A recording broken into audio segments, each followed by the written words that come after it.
Bonjour mesdames et messieurs et bienvenue dans ce flash d'information. Les États-Unis d'Amérique commémorent aujourd'hui le 15e anniversaire des attaques du 11 septembre 2001.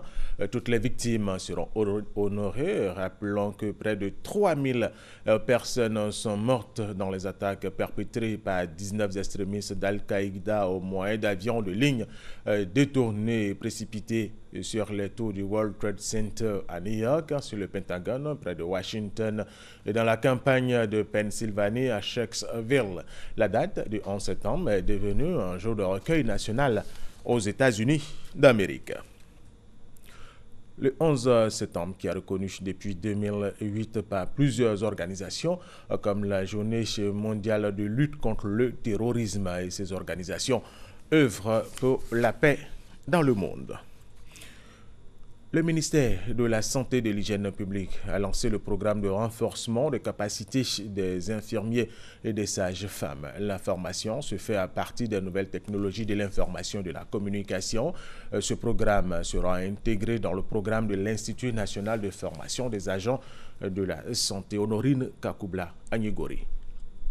Environ 450 enfants de 0 à 5 ans et 600 femmes en couche meurent par an en Côte d'Ivoire, selon l'Organisation mondiale de la santé, l'OMS. Le lancement du programme e-learning ou formation à distance via le numérique vise le renforcement des capacités des infirmiers et sages-femmes.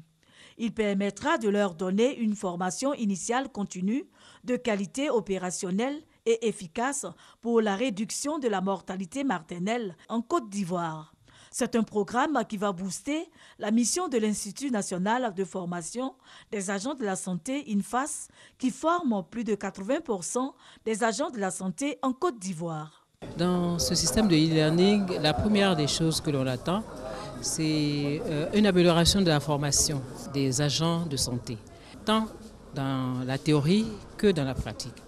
Une opportunité pour la ministre de la Santé et de l'Hygiène publique d'exhorter les agents de santé à s'approprier la formation e-learning. Produire des agents de santé compétents, professionnels, c'est réalisable et j'en suis convaincue.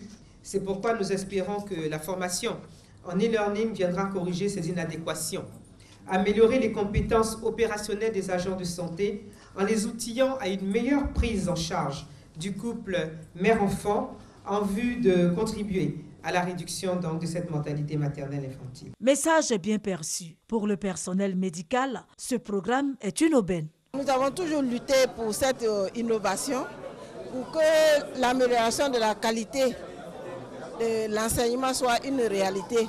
Ce projet bénéficie de l'appui financier de l'Association pour la médecine et la recherche en Afrique, AMREF.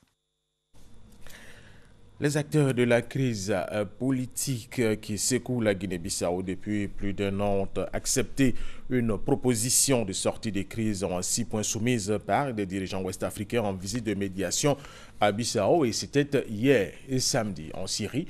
Des frappes aériennes ont tué 58 personnes hier samedi dans la ville rebelle d'Idleb au nord-ouest au lendemain de l'accord russo-américain sur une trêve dans ce pays. Selon l'Observatoire syrien des droits de l'homme, 13 femmes et 13 enfants figurent parmi les personnes tuées. Le magazine de ce dimanche a pour thème la rééducation fonctionnelle, quelle perspective pour la population ivoirienne. Notre invité sera Mathias Aïssan-Krou, il est masseur, kinésithérapeute, rééducateur. Restez avec nous pour découvrir ou redécouvrir ce que c'est qu'un masseur, kinésithérapeute, rééducateur. Fin de ce flash d'information, merci de l'avoir suivi.